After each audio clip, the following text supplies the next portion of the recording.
Well, I'd like to come on here and mention to you all a thing or two about how the show went yesterday. I tell you, I had a lot of stuff out there, a lot of Intarsias. I was charging anywhere from $350 to $400 for, and different prices, and some of them starting at $250 maybe. But I'd say of all things, a lot of people came by and really loved looking at my stuff. But when it comes to, you making that expensive stuff that you put a whole lot of work into, it gets a little bit harder to sell, and you're lucky if you do, because a lot of people like a lot of detail but don't appreciate all the extra work. And I'd say as for my sales, I kind of had some Santas and Nativities out there that didn't sell this year. But what I did have was I sold an angel and I sold an armadillo, but other than that, I just sold dogs. Can't remember whether I ever did a video before where I showed how I carved those armadillos out of African mahogany scraps, but a little boy who wanted it, he came by and he said, "This is an armadillo." And this lady there, probably his grandmother, I could think by looking at her, kind of didn't know what it was. She asked me what that was. I was thinking of the little stuffed denim fox over there, so I told her it was a fox. Then she says, "That looks more like a mouse." Then I saw what was in the little boy's hand, and I told her, "That's an armadillo." Then the little boy said, "See, I told you it was an armadillo." So that was kind of one little good thing about it. And I sold my Labrador Retriever, my two Golden Retrievers, I sold my Collie. That was kind of how far I went along in getting my dogs sold. And I tell you, there's probably a faint list or two I have here of all the sales I made at that show, and probably have it in my little records here somewhere. And the things we come to notice when we work so hard at all that we do, and things we see and what we'll find. And as a matter of fact, yes, I also sold a Kentucky Coffee Tree Coyote. That was another thing. I can't remember whether it was a little boy or a little girl that came by and wanted that and requested it, but I think it was a little boy now that I think of it, and his mom bought it for me. She bought it for me on Square. Most of what I made was in cash, but probably at least got that one little Square payment. I do want to say that there was just a little conversation I had. Sarah Listy of Tool Girls Garage posted a little story, and I won't say everything that was in the story or everything I said in response, but do want to mention that in there I kind of even made a mention of the fact that I wore myself out all day at a crafts fair where I made less sale than I expected, and really think I needed the laugh, which probably I did. And she said, "Thank you. Take life easy. Life is tough at times. Keep posting on the good." So that was kind of, the only part I'll share is the what was said in response. But, that was just kind of a little good conversation we had. And I'd just like to share I am still a little bit tired today from doing that all day yesterday, and kind of making less sales than I expected. And, just kind of probably not selling as much as I hoped to. But I will tell you all that I've got other shows to come where I'll have plenty of more stuff to put out. Probably got one coming up in Nicholasville at First Vineyard Winery where I might even have less stuff out. There's quite a story to that. And how last year I wasn't anticipating they'd already be providing me one table and giving me such little space that I could hardly fit in two other tables, where I always bring with me a total of three. But I'm a little more prepared for that this year. I have messaged the host to tell her that I'll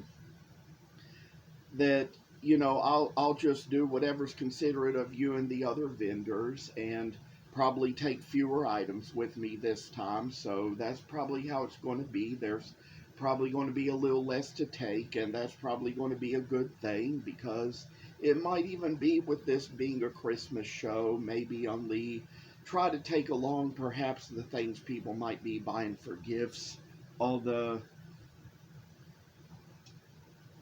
little bitty things like I took last year, maybe just a few shelves so that I might be able to fit a little more wood carving and stuffed animal on them, and try to, just get things a little spread out as best they can be, and how it's all gonna work for good, work for the better. I even sold a few guinea pigs and hamsters last year that I made from such little tiny pieces of scrap. And I do believe I probably posted a video showing how I carved those out. And just the little scrap work as far as how it comes ahead. And I'd say, for one thing, when it comes to what I see on the internet and Instagram and Facebook and stuff, when people kind of, see women working as carpenters and car mechanics, they kind of tend to have their negativity and their sexist statements. But that's the kind of thing I see it happen. And, I mentioned one girl who was a carpenter, Sarah Listy. I've seen it happen to her. And then there's this in between Carlene, who is on the internet, and Carlene Blair. And I certainly replied to a story of hers where she kind of mentioned something that was on a Facebook post and said, "Never mind what they say, I'm often impressed when I see women do the things that I, though I am a man, cannot. You make my social media world a better place." There's probably plenty of them out there that I'd be saying that to if it's really what I think of them and really what I see in them, and how much I just kind of enjoy their content and all they put out to say. It can always mean a lot just what they can always be out there doing and showing us their talents and their gifts and their abilities.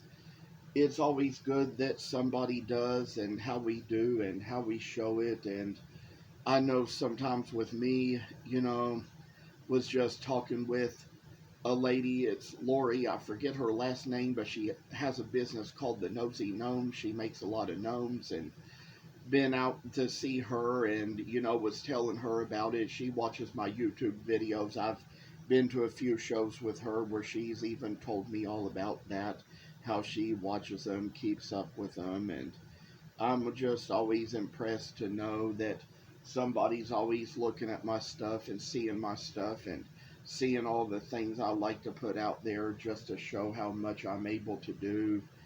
And even us men who are kind of disabled, to that matter, we like to show how much we can do even though we might be disabled in ways. And that's kind of how I do when it comes to showing people how I do these tools, because that can be a little bit of work in itself and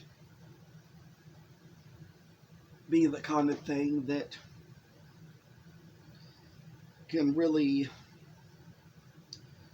be enjoyable, rewarding, depending on who we are. But I just know that there are even some guys I know whose autism is a little more severe than mine, probably to the point they couldn't drive a car, let alone be able to operate some of the tools I operate. It'd probably be a little harder on them. It would probably be a whole lot more focus for them, maybe a little more danger for them. And some of them, they're just good at their video games, and I'm kind of thankful for people who can even do that, because I tell you, I can sometimes get on my computer and play an old video game from my childhood using the keyboard controls. But I just kind of discover over time it can just be a little bit too much sometimes whenever I have nothing else to do and, get really tired and can't do much. I just kind of like to go to those computers and play games just to relax. And even last year when I was sick with a cold and had a surgery coming up and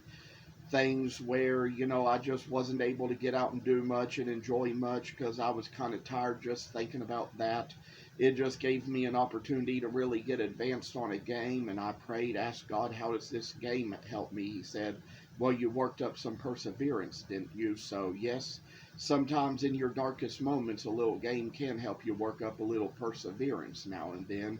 But I always like to apply that perseverance a little bit more to my works and my crafts when I can. And I'd say there's some people out there that I'd be hoping to reach sooner or later, and with some of my leftover work, hopefully, just hopefully, one day, I might be able to help somebody out in need. Maybe donate some things to be sold so they can provide more for soldiers overseas and people in other worlds in other countries, and sell them to provide money for their missions. And even with some of what I donated to one ministry, they kind of auctioned it off and made a little bit of money to take their trip to Africa. There's a lady that goes to Uganda, and sometime when I'm on here and get a chance, I might show you some of the bowls that, I mean, I only got one from her when she kind of had them out at her booth. She was only giving them out one per donor.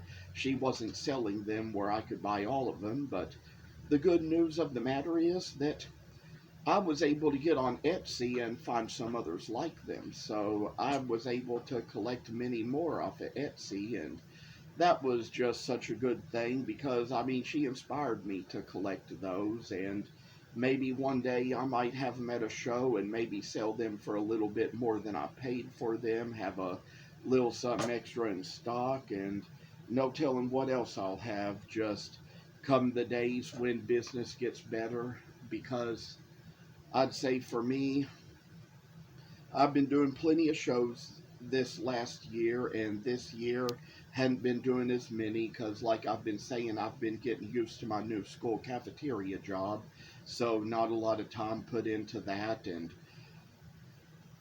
just kind of want to kind of get used to how things are there before I do. And I'm pretty much getting so used to it that I think probably next year I might be able to do some more shows and get back to doing many more. But last year there was kind of a reason I signed up for so many. I was trying to give myself something a little to get out and do on the weekends because it was hard for me to do much of anything during the week. But some of the other issues are settled. We won't get into it all. I mean, there were just probably reasons why I couldn't go to McLeod's Coffee House last year in the fall, and in the early winter. But that's been settled. And this year I've been able to get out there every day and see some people and talk to some people, and that's just kind of made things go a whole lot better for me. So that's why I'd like to share just a little info as to how things are doing.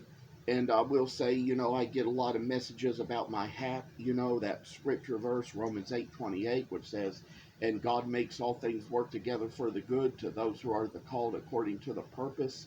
And people ask me about that, I always quote it to them. I always kind of think he does. It always does kind of work out that way and for the better and for the best. And I'd say it's kind of like how it is when we kind of do what we're convicted to do and do what we feel led to do.